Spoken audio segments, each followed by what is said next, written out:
ভারতীয় সেনা। ভারতের প্রত্যেক বীর যুবকদের স্বপ্ন দেশকে রক্ষা করার জন্য তারা সেনায় নিযুক্ত হওয়ার স্বপ্ন দেখে। এত মানুষকে সিকিউরিটি দিয়ে গর্ববোধ করে। এখন সেই ভারতীয় সেনাবাহিনীতেই নকল জাল নথির মাধ্যমে পাকিস্তানি নাগরিকদের কথিত নিয়োগের একটা অনন্য ঘটনা সামনে উঠে এসছে, যা সেনা সহ গোটা দেশে চাঞ্চল্য সৃষ্টি করেছে।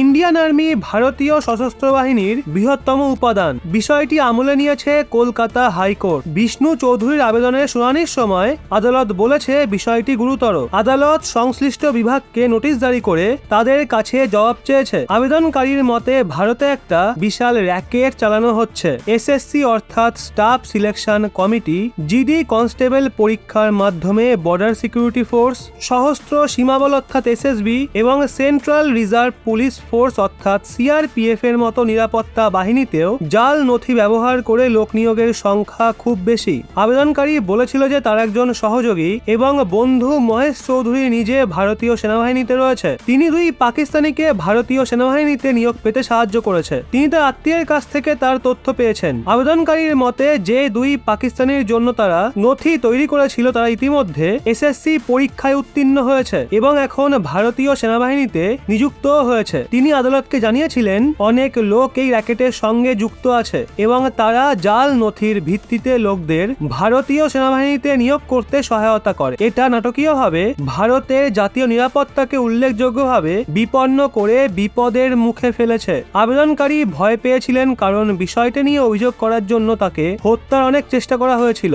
এখন আবেদনকারীকে মহেশ চৌধুরী এবং তার সহযোগী রাজু গুপ্তা হ্যারাস করছে এবং নাকি তাকে হত্যার ষড়যন্ত্র করা হচ্ছে। কলকাতা হাইকোর্ট, পশ্চিমবঙ্গ সরকার, ডিজিপি অর্থাৎ director general of police, Hooghly জেলার এসপি, আঞ্চলিক পরিচালক এবং মগরা থানার ভারপ্রাপ্ত কর্তাদের নোটিশ জারি করেছে। আবেদনে বলা হয়েছে একদল অপরাধী এসব অবৈধ পেশাগত চর্চায় জড়িত। ভারতীয় সেনাবাহিনী এবং ভারতের নিরাপত্তা বাহিনী ছাড়াও এই গোষ্ঠীগুলো জাল রেসিডেন্সিয়াল সার্টিফিকেট, ক্যারেক্টার সার্টিফিকেট এবং ওবিসি অর্থাৎ আদার ব্যাকওয়ার্ড ক্লাস সার্টিফিকেট তৈরি করে। এগুলো তারপর ডিএম অর্থাৎ ডিস্ট্রিক্ট ম্যাজিস্ট্রেট এবং এসডিএম সাব ডিভিশনাল ম্যাজিস্ট্রেট, পৌরসভা সভাপতি, পৌর নির্বাহী কর্মকর্তা এবং পুলিশ বিভাগ দ্বারা জারি করা হয়। জাল নথির ভিত্তিতে লোক নিয়োগ করা একটা গুরুত্বপূর্ণ জাতীয় নিরাপত্তা সমস্যা। ইন্ডিয়ান মিলিটারি একাডেমি, আইএমএ বা অফিসার ট্রেনিং একাডেমিতে অর্থাৎ ওটিএতে নিয়োগপ্রাপ্ত পাকিস্তানিরা ভারতীয় সামরিক বাহিনীর কোর কনসেপ্টগুলোর ওপর কঠোর প্রশিক্ষণের মধ্যে দিয়ে যাবে। তারা বুঝতে পারবে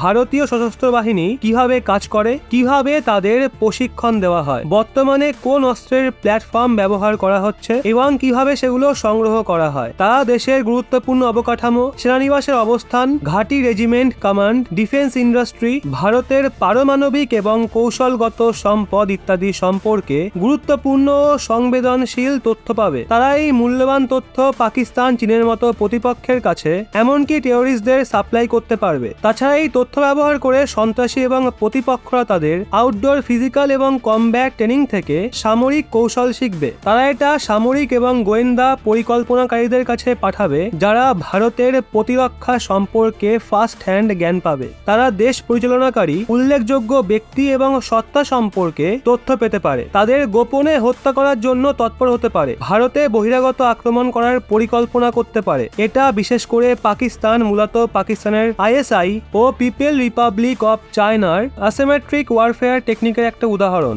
যদি আমাদের কথা বিশ্বাস না হয় তাহলে এই আর্টিকেলটা দেখুন। আর্টিকেলের লিংক ডেসক্রিপশন এবং কমেন্ট বক্সে দেওয়া রইল। সম্পূর্ণ বিষয়টাই আমরা অর্গানাইজারের আর্টিকেল থেকে জেনেছি। সবাই টাকার লোভে দেশের সিকিউরিটিকে এভাবে কি করে বিকিয়ে দিতে পারে? এই অভিযোগ সঠিক প্রমাণিত হলে এই র্যাকেটের সঙ্গে যুক্ত প্রত্যেকে ধরা পড়ুক এবং তাদের বিরুদ্ধে কড়া অ্যাকশন নেওয়া হোক এই কামনাই করি। কারণ দেশ সবার আগে। যদি এই অভিযোগ সঠিক হয় তাহলে দেশের সুরক্ষাকে বিপন্ন করা প্রত্যেকের কঠোর থেকে কঠোরতম শাস্তি হোক এই কামনাই করি। যদি আপনারাও তাই চান তাহলে অবশ্যই কমেন্টে জানান।